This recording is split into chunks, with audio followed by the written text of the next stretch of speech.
Real questions, real answers for real life. Come on in and pull up a chair. You're at 1850 Main Street with Michael DelGiorno and David Zanotti. The Republicans held their third presidential debate this Wednesday. Was it any better than the first two?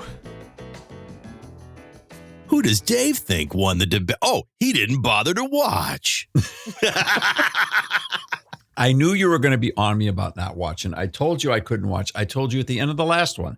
That was it. I can take no more. The one time, though, they did great. All they did. The one time they actually did better. And you weren't watching.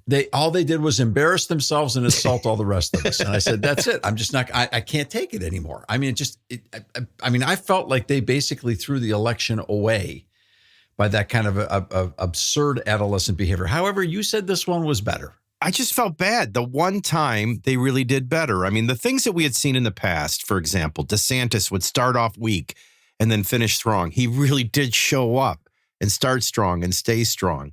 The attacking got more focused on Biden and failed policy.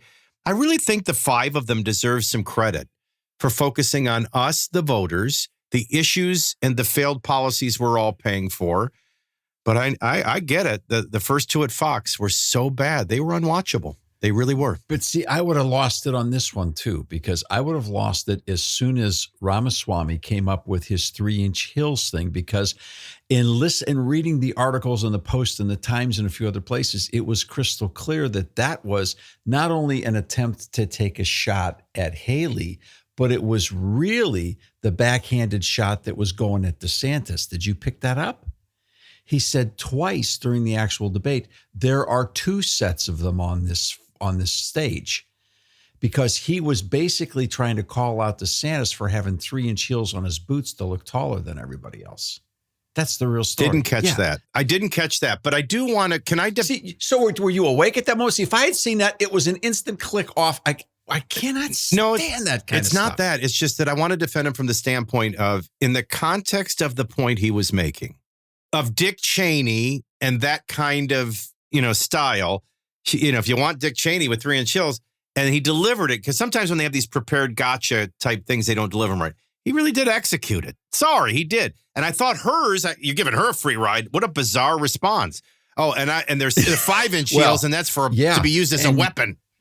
Well, but the other thing then is she turns around and gets into she does and I think it was the Post that picked up on what you and I were talking about, that she goes all Will Smith on him, and says, keep my daughter's name out of your mouth. I thought, is she going to walk over and backhand him? Is she going to slug him? Actually, that's the best David Zanotti moment of the entire debate. The best David Zanotti moment was as NBC has already presumably taken the money and they're enjoying it, and TikTok is the main advertiser of the debate, they have the question about banning TikTok. And so, here they are, all the panelists talking about how China is the number one enemy. TikTok is one of their great weapons. And yes, they are, they're spyware. They're destroying the minds of our kids, which really is a serious conversation. The technology is now a part of that indoctrination and kill from within type of weaponry. And then let's take a break from Miami. We'll be back with more of the debate. And a TikTok commercial comes on. That's the moment you would have loved. No, but Ramaswamy just doesn't play well with you. Whereas I'm like, look, just from a human brain standpoint, because you will highlight the things about him that you don't like, and then you'll just gloss over. Look at this guy. Every single answer of every single question was so factual, so detailed, so clever. So, I was just in awe of the brain power. But if you've got the confidence and you've got the goods, then deliver what you've got and leave the other people alone. When you come on with prepared lines about Dick Cheney and 3-inch heels and you're trying to trap DeSantis and all that stuff, that's just nothing but someone who sows discord among people who are supposed to be allies. We don't need any more of those people in politics. Can you imagine John F. Kennedy being that disrespectful to others? He never would have. You can just be young and brilliant and not attack people. I agree with you on that. I can't imagine John F. Kennedy ever taking a stage in this kind of a setup that's still being governed by knuckleheads. Now, I agree that they're getting better from everything that I've read. And of course, I trust your opinion. You know that. But but to me, it's like saying, okay, the dumpster fire only caused us to lose 3 blocks of real estate, not 12 like the last one. We're still burning. It was much better than that.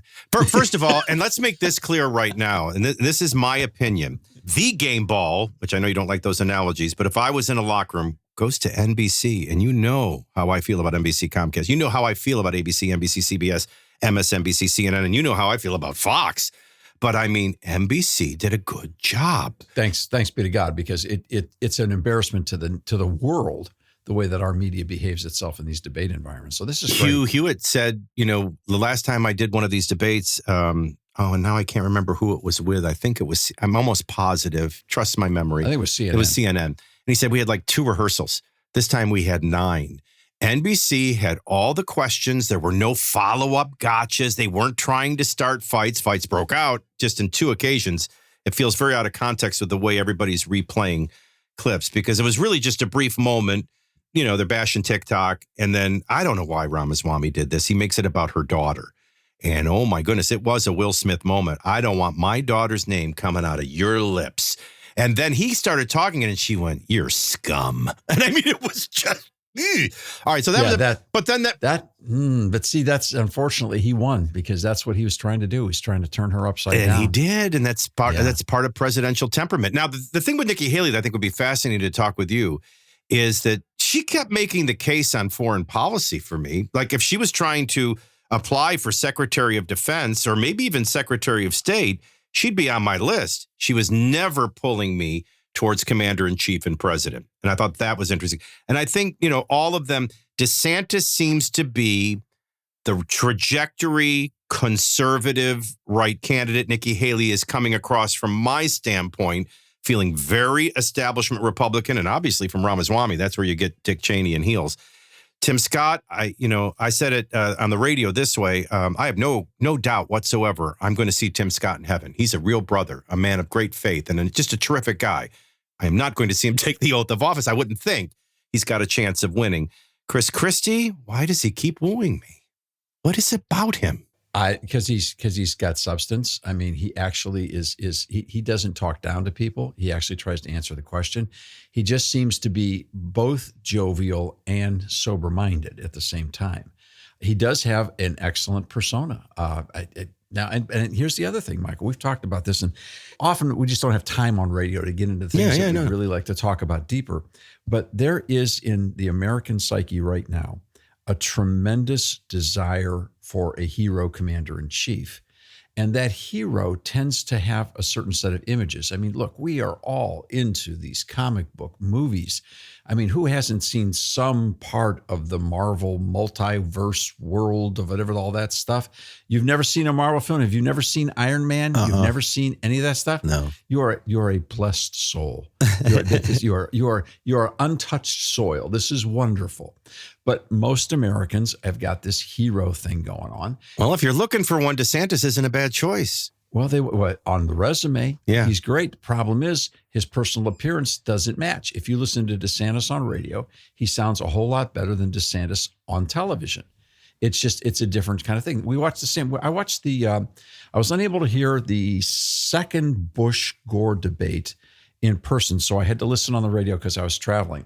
And that was I think it was the second one, the one in which looked at his watch, right? No. This was Gore and Bush, and where Al Gore was sighing. Remember that? Oh, he was stalking. Remember, he kept walking up behind Bush, and Bush would look at him like he was. And the sighing thing, which kind of was more animated on television, so it was a little bit less obnoxious. On radio, it sounded like an elephant. I mean, it just came across in sound absurd. And there's a huge difference between what you hear and what you hear and see. So I think part of the problem is people have yet to find the movie star. That's now, of course, when you're going up against Joe Biden, it's sort of like, you're going up against Weekend at Bernie's. So how much of a star do you need? Well, yeah, but I mean, like physically, we would have picked Mitt Romney. Mitt Romney looked casted right out of Hollywood, right out of the studios. Without a doubt. I mean, but then he spoke. But like Michael Douglas, an American president, I got news for you. I would have embraced that. I mean, he looked like a president to me. So, but you're saying is that's a scary thought, because you're right. And it really does. DeSantis doesn't look like a president to me. Mm-mm. See, no one's willing to say that out loud because I'm not a Republican. So I don't have a dog in the fight. We work from an independent platform and we're willing to say it as it is. But let me ask you this, because I apologize for that, by the way. I know that sounds it does sound carnal and so trivial, surface. but it's true. So let me ask you this. Sometimes people don't seem like president until the office becomes them. I remember Bill Clinton. I was like, this guy's going to be president. He doesn't look like a president to me. But he had a certain movie star playboy. The last time we've had what I would say is, and I don't want to use the word ugly, but I just did. Let's just say the last time we had someone who didn't fit the mold of movie star or talk show host. And I'm not talking about talk show host. I'm talking about TV talk show host. We want like Phil Donahue or John Wayne, or you know what I'm saying? We want someone off The View, or it's got to be. You got to play to the perfection culture. If you're going to be the top of the heap, most important person in the culture, you got to have some of the perfection culture into you. Last time we had a president that didn't fit the bill, it was Gerald Ford, and look at what SNL did to him. But he wasn't even supposed to be there. Gerald Ford wasn't even the vice president on the ticket. He replaced, Gerald Ford was a really good guy. Yes, he was a lineman really from the University of Michigan. Yeah. But he played lineman. Come on, you could go back prior to television and probably find some. But I mean, we go from FDR. I mean, FDR. Looking back now, was perfect casting for the time. The look, the long, the cigarette. Come on, yeah. I mean, and what an the voice, unusual. Remember the voice? All of the ships. He would do the. But see, that was coming. He came out of radio. Yeah, he came out of radio where you're projecting out of that whole dramatic theater thing. Come on. But let's do television. Television catches the tail end of Truman barely, and then you go from Ike to Kennedy. I don't know. Nixon had a presence. It was TV that gave Kennedy the edge over Nixon. Yeah, no, it did. We know that. And Reagan. We know that. I'll do this for you. Why is it? And we're just being real here, so nobody judge us. Why is it Chris Christie looks the most presidential to me? Just check his body language. Listen to the tone of his voice. Look at the way that he holds and angles his posture. This guy is a communicator. And somebody said, well, the camera makes you look 20 pounds heavier. Yeah, of course it does, unless you're 100 pounds heavier. Well, yeah, I mean, but would you say Chris Christie is Hollywood casting and gorgeous? I wouldn't. No, but he's got the charisma. He has the persona. He has an excellent voice. His body language is outstanding. You say, well, there's a lot of body. But, in television, we got to be honest about this. In television, it's the guys that are middleweights that have the problem because we look fatter on TV than we are. But it's the guys who would call themselves fat or they. Are you looking at me while you're saying that? No, I'm looking at myself. Okay. Man, you got to drop another 20. Come on. Well, this is kind of getting out. All right. So, but the point is, since television, you got to look, sound, you got to be a certain way. There is something about, we said this about Cruz when he was running. The idea of Ted Cruz was better than the actual Ted Cruz. The idea of Ron DeSantis. He's got a look that he's always angry, and he's got a voice that's annoying, and people don't have the ability to say this out loud. There's a fear. I guess maybe we don't want to say we're this carnal, that we're this, but I'm telling you what, it gets right down to it. If you're not a movie star, you better have something going for you because we want movie star presidents. Well, Vivek Ramaswamy is not a movie star, but he, I will give him this. While everybody was talking about how Donald Trump's time is past or who could rise up. Vivek makes the most out of the package he's got, okay? No, but I give him credit for that.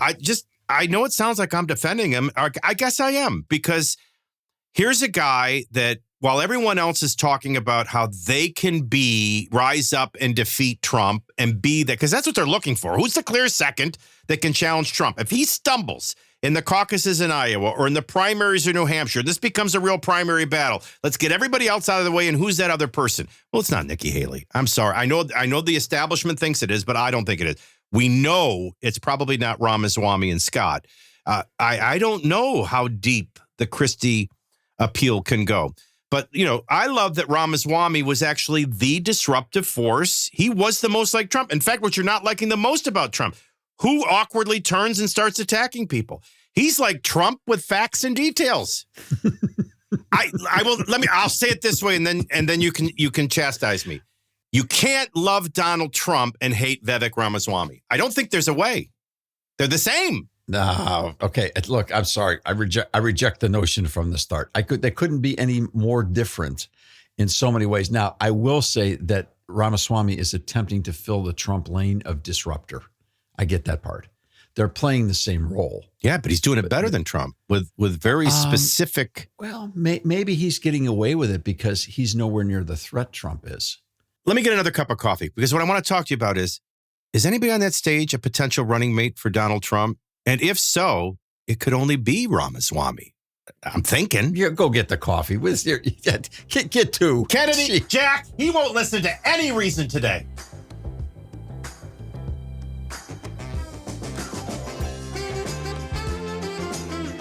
When you subscribe to 1850 Main Street, you're the first to find out what's happening next with new guests, publications, and events.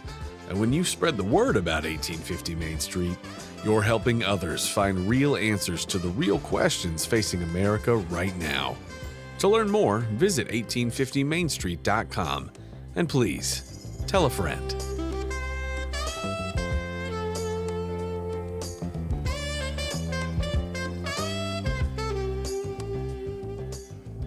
You know what's strangely odd about these conversations is because you do have a bust of Jack Kennedy seemingly around you no matter where we go at all times.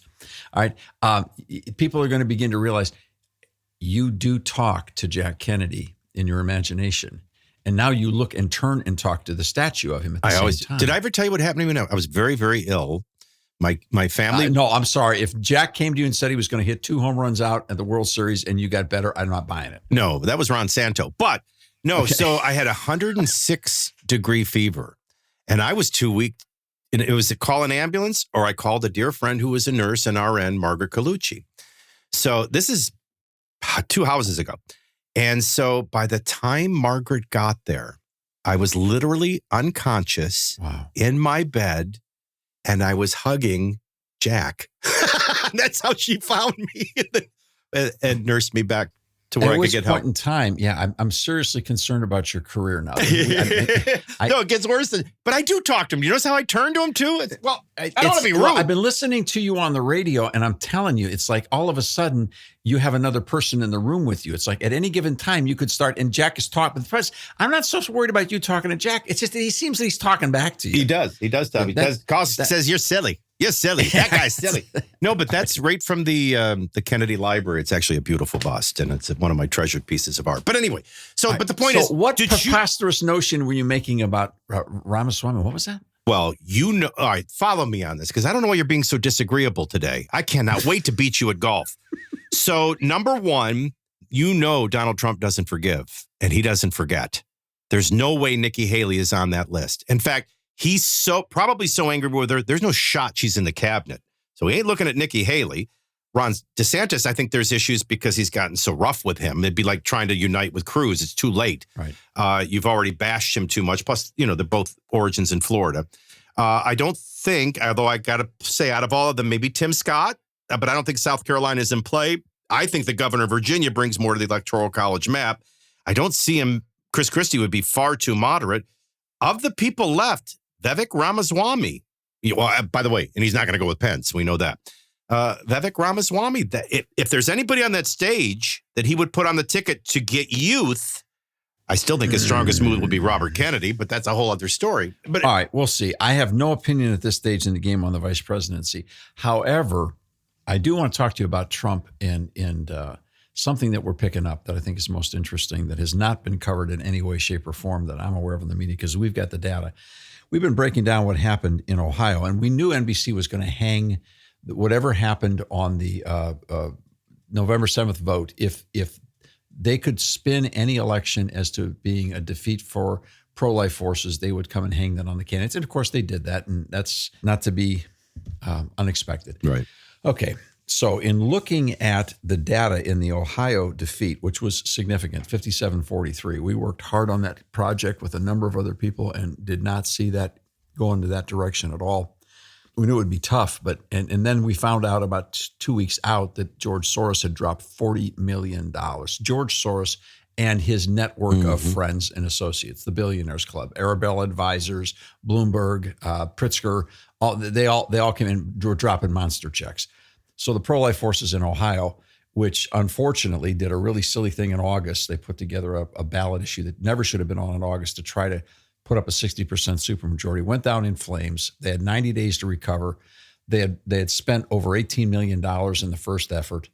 And they turned around, they only had $4 million left. And all of a sudden they look up and there is George Soros and all his friends dropping checks for $40 million to the rescue. their heads. And I'm telling you, it was, and they would have dropped $100 million if they had to. I mean, what we see is the international cartel, the people associated with Center for American Progress. That means John Podesta's people, the massive donors of the radical left are all using this abortion debate to actually leverage everything into 2024. And their whole thing is to make sure that everyone's angry at Republican candidates because they hate women, they hate freedom, they want the government in your bedroom, they want people to die from it's just, that's the whole thing.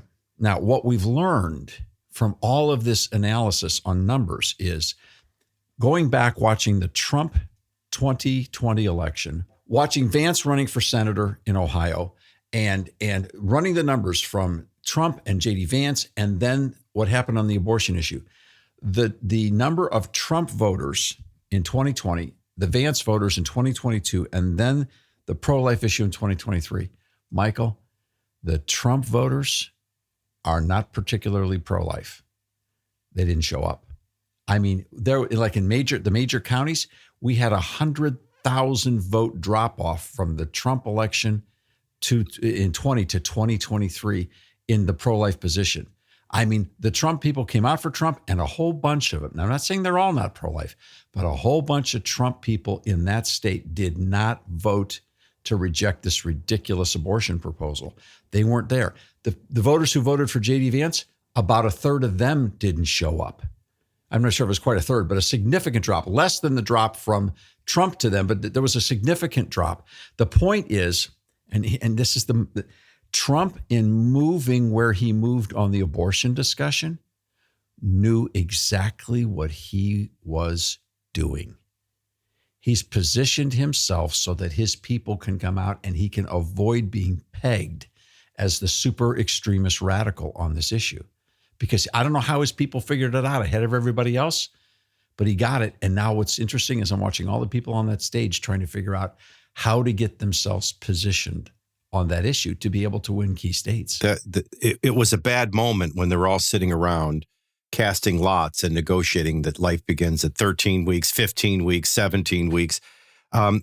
Is it unfair to say that if Donald Trump really cared about life, it was a high priority, that he would have come, maybe done a rally, maybe campaigned, maybe bought ads encouraging people to vote? I will say this for Ramaswamy, who I think gave probably the best answer on the life issue from an Ohio perspective as somebody from Ohio. But even after he was done, I was thinking to myself, well, wait a minute, you're acting shocked that this happened? You didn't think it was possible that it would pass? I mean, hey, Ronnie, where were you and where was your checkbook? Where was all of them? The parties kind of lost credibility, and I'm sorry, but they all kind of seem like we really are taking that secondary position and playing right into the narrative that the left has given them. Yeah, there is not a crystal clear articulation. Now, they all are willing to say, I'll give them credit for this, that they are pro-life. Right? And that's not an easy thing to say, particularly in this climate. There is a wave that still is out there rolling across the country after Roe versus Wade. And that wave is simply people feel like the court took care of all their problems. They had all the irresponsibility they wanted. They had all the abortion that they wanted. They had everything right where the radical left wanted it. And the court said, you know what? This isn't our call anymore. You do what you're going to want to do with the states, which meant some states were very quickly able to restrict abortion. Other states very quickly protected it. And then there's a big fight going on in between. Well, in regards to the big fight that's going on in between, it is crystal clear that those states and their right to life organizations were not ready for Roe. And so they let the other guys get out on the offense. And they're on a roll. They're 7-0. And we were a part of a campaign that absolutely got trounced. And it wasn't for a lot of, the pro-life people showed up without a doubt. They sacrificed immeasurably and nobly and did a great job. Problem is, there's two groups that are out there. One is the Trump supporters, not all of them. There's a percentage of the Trump supporters, they don't want to hear about abortion. And there's a percentage of Republicans that actually are pro-abortion, and they are on the other side. And this is the tough waters that these candidates are trying to navigate right now. And we've got the data that proves it. And I'm telling you, man, that's fascinating. It's a thorny challenge they've got right now because the media is burying them on it. It takes a lot of courage, just for you to have the courage to say that. We have always talked about both parties have some real chinks in their armor. The Democrats are being attacked from socialist justice Democrats within. And boy, this Palestinian-Israeli issue has brought that to the surface. And abortion seems to bring that.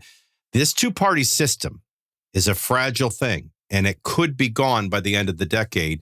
And it's interesting, when I look at Podesta and Soros and whoever's really calling the shots, maybe Axelrod is still in the mix. I don't know. He seems to be trying to beat the drum for Joe Biden to step aside. But whoever is calling the shots, I will tell you, they can't play the economy. It's a proven failure. They don't want anybody focused on what they're paying at the pump, what they're paying at the grocery store, what they're paying for heating, and so on. They can't really go to war because war isn't giving them a real distraction because of the problems they're having with the party. At some point, David, I would ask you, what else can they play? That is their strongest weapon. Well, you're already there. Take the last jump on the board. You figured it out. Abortion is their magic ticket right now. It's the magic ticket. It gets them the female vote that they want. And here's the irony of it, and many other things as well. And it divides the Republican Party as well. Nobody's ever gotten the firm number. And it's because it's hard to do. First off, the Republicans aren't going to stop and answer exit polling. All right. And the people that really control this sort of mindset in these parties, they're not talking out loud. All you can do is examine the evidence and say, what's up here? Why is this way? And you turn the pieces in front of them and go, whoa, wait a minute. I see the connection. And then you start talking to people behind the scenes and you realize that the country club elites in the Republican Party, by and large, I have nothing against country clubs. It's just that the elite players in the moneyed circles of the Republican Party are very uncomfortable with moral issues. They don't want to talk about that stuff. They just want to talk about national defense, taxation, and domestic policy. That's their thing. So we had a case in Ohio where the pro-aborts actually ran an anti-government message and said, keep the government out of your life. Keep the government out of your bedroom. We had libertarians voting on a bill that they had on an amendment that they had no idea what it was going to do. It was amazing. But they know exactly what they're doing, Michael. The things, life is a priority for me. It's a priority for every life that isn't granted life and will be lost because of the outcomes of these votes.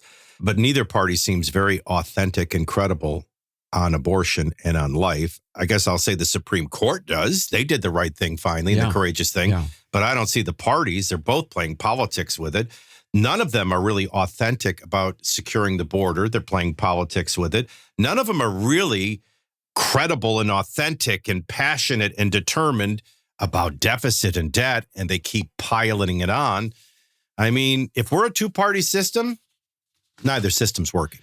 Well, and I'll give you one final thought on that. Back in a century ago, when America got itself into trouble, it was usually the women of America who rose up, the moms of America, and started fixing things. The right to vote, the temperance societies, all the things is when America lost its way, the war efforts. It was the moms and the women of America who stood up and seriously made a significant impact in the political debate. Well, when it comes to the issue of life, right now in America, there is a very large percentage of women who are being exploited by this issue, recruited by the political parties, particularly by the Democrats and the radical progressives. And they're not actually solving anything. They're inciting this huge divide in our country. Where are the moms? I got to tell you, where are the women in this country? A lot of them are basically saying, what we want is abortion. And they're trying to make it a virtue.